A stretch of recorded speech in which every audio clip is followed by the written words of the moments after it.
I'll be honest, I do enjoy watching a good old-fashioned temper tantrum. Donald Trump won the election. Thank you very much. Wow. Kamala Harris lost the election. And the resultant hysterics and bedwetting are a joy to behold. I mean, the response from those afflicted with Trump derangement syndrome is priceless. Have a look at these people.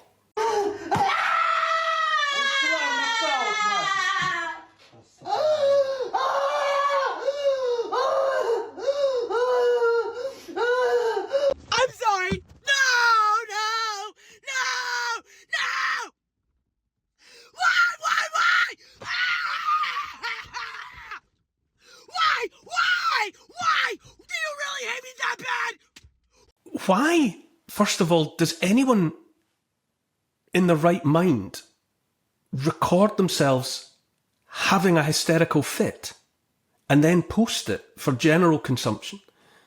If anything was going to expose those people as really not being the kind of people whose opinions a rational democracy ought to be listening to, then it's that kind of stuff. By their own offering, these people belong in padded cells. Thank goodness they didn't get what they want, to be honest, is my response to that kind of behaviour. And that's, well, maybe they're not the general public, but they're out there among the general public. But then there's the self-important, self-regarding professional commentators who simply got it all wrong and demonstrably can't process that fact. Watch this lot. There are going to be people tomorrow, we're going to be handing clothes at the dry cleaners to people who don't have papers. There are going to be people who are going to be cleaning your teeth tomorrow who don't have papers. And they're terrified tonight. And so it's easy to blow this off. Oh, look at the elites. They're going to get their comeuppance. It's not the elite that's going to pay the price.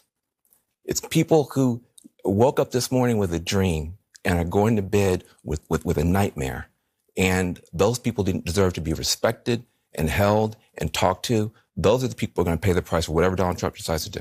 Van Jones there, you're talking about people waking up with a dream and going to bed with a nightmare, and how at the moment they need to be held and talked to. I presumably have their foreheads stroked while they slip into a fitful sleep. Is this really the impression that these people want to give of the way the world ought to be? It's always the same tactic from, well, however we're describing these people for the sake of a shorthand, liberals, Democrats, whatever. They see and hear someone who doesn't see the world the way they do, and they automatically assume that those people must be defective. That the only explanation for those people holding an alternative point of view is that there's something wrong with them. Now, this is the antithesis of any notion of accepting diversity and of being tolerant of others. Over and over again, it comes back to this, to these identity politics, that it's not about what people have learned, what people think, what they say, the opinions they might hold. Everything is defined in terms of whatever box they might be fitted into. Black, white, Latino, and so on. And the dislocation from the apparent ability to process information is from the top down. You know, listen to former White House Press Secretary Jen Psaki crying into her beer. After he lost 4 years ago, he refused to accept the outcome and incited a violent insurrection on our nation's capital. He's campaigned while facing criminal indictments related to his efforts to overturn the 2020 results, and he's run as a convicted felon. During this campaign, he has also promised to essentially be an authoritarian leader, to use power like no American president ever has before, and wield that power to go after his political enemies. This is a man who's also bragged about overturning Roe v. Wade and stripping away women's bodily autonomy. He's promised to conduct mass deportations to crack down on the rights of millions of Americans. Donald Trump is an anti-democratic force, but he's just been elected democratically in our country. Or, for more of the same, former politician and now popular TV anchor Joe Scarborough. We still have an electorate, 70 million plus, that will be voting for a man who said he was going to assassinate for treason the chairman of the Joint Chiefs because he didn't support him on January the 6th, who said just in recent days he was going to execute Liz Cheney with a firing squad, 9 guns pointed and shooting at her face. A man who has said that he was going to shut down CBS because he didn't like how they edited an interview. A man who said he was going to be a dictator from day one. All of these allegations that Joe Scarborough and Jen Psaki are making, all these things they're saying about Donald Trump have been debunked. It's all been disproven. It's all been exposed as propaganda or misinformation. And the legacy media, who absolutely must know that, have no excuse for not knowing. They keep pumping out the same stuff that, to put it mildly, is way past its sell-by date. These characters talk all the time about the threat posed from misinformation and disinformation, but they are the prime peddlers of it. It's they who peddle misinformation. Almost everything that was routinely said and claimed about the Convid scamdemic, almost everything that was alleged about the background to the war in Ukraine, almost everything about the climate, it's wrong, wrong and wrong again. And furthermore, they must know that they're only talking to themselves by now. They're in their bubble, talking to each other. And the only people hearing them and believing them are those deranged by the thought of Donald Trump. You know, back on The View, alongside Sonny Hostin, all of them clad in widow's weeds, clad funereal black. They claim, by wanting voices shut down, that what they're after is democracy. But what they really want is total control of information, tightly gripped only in the hands of those they agree with. And they want silence from everyone else.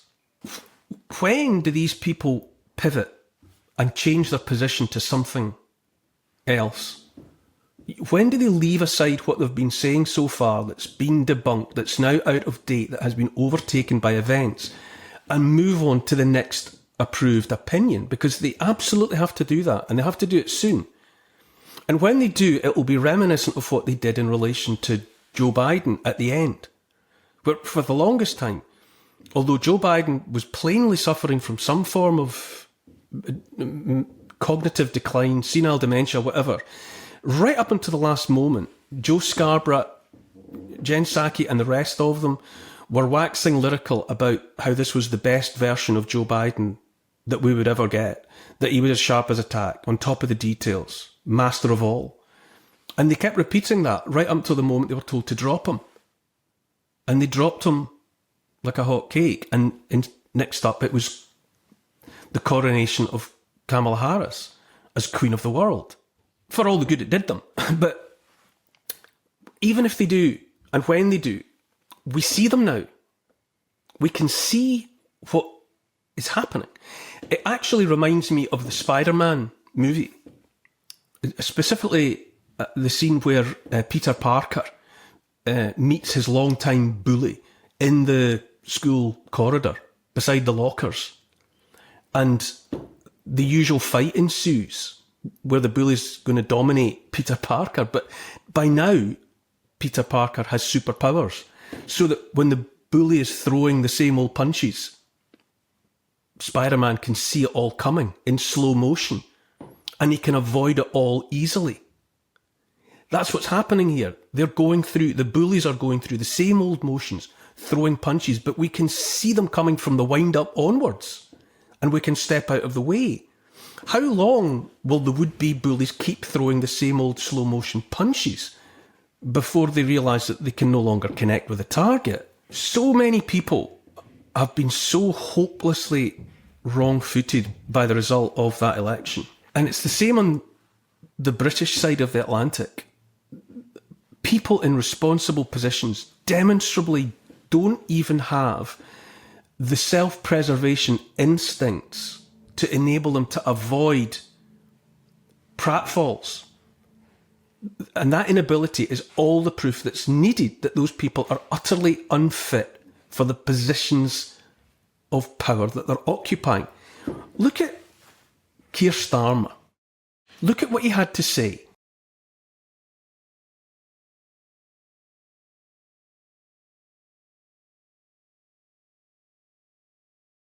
And consider the words of David Lammy, Foreign Secretary, heaven help us. It's excruciating to watch. It's excruciating to read. You know, given what they've said about Donald Trump in the past, and the fact that they didn't have the wisdom at that point not to say those things in the way they did, almost beggars belief. But by now there's simply no way to walk those comments back. You don't get to pretend that that didn't happen and that now you're congratulating the president-elect and looking forward to working with him. It just doesn't work like that. They're completely exposed. I mean, so much for the much vaunted special relationship, if indeed the special relationship ever existed or still exists. Those opposed to Donald Trump just can't help themselves. It's as though he brings out Tourette's syndrome in them, or something like it, so that Trump is Hitler, and his supporters must be Nazis. And then meanwhile, judging by what the Liberals, do we call them Liberals? I really don't know. What they're still banging on about, the main thing they want, judging by the Kamala Harris campaign, is more abortions. That issue, essentially Kamala Harris's only issue and policy, did not get the desired result. It turns out most American women cared more about the economy, cared more about the cost of living.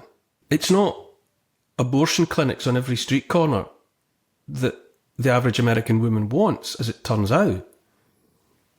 It's affordable food and jobs.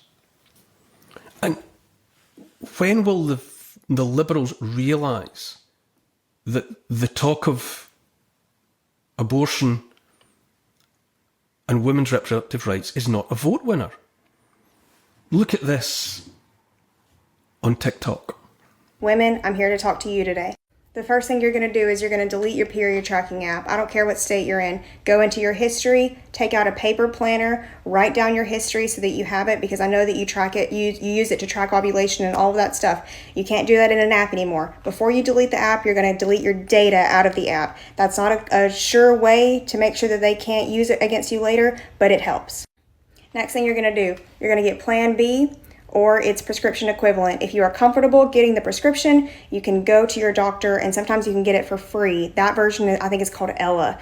And then if you are not comfortable or unable to do that with your doctor, go get Plan B in cash at your local pharmacy. I don't care if you don't need it right now, just keep it on your shelf.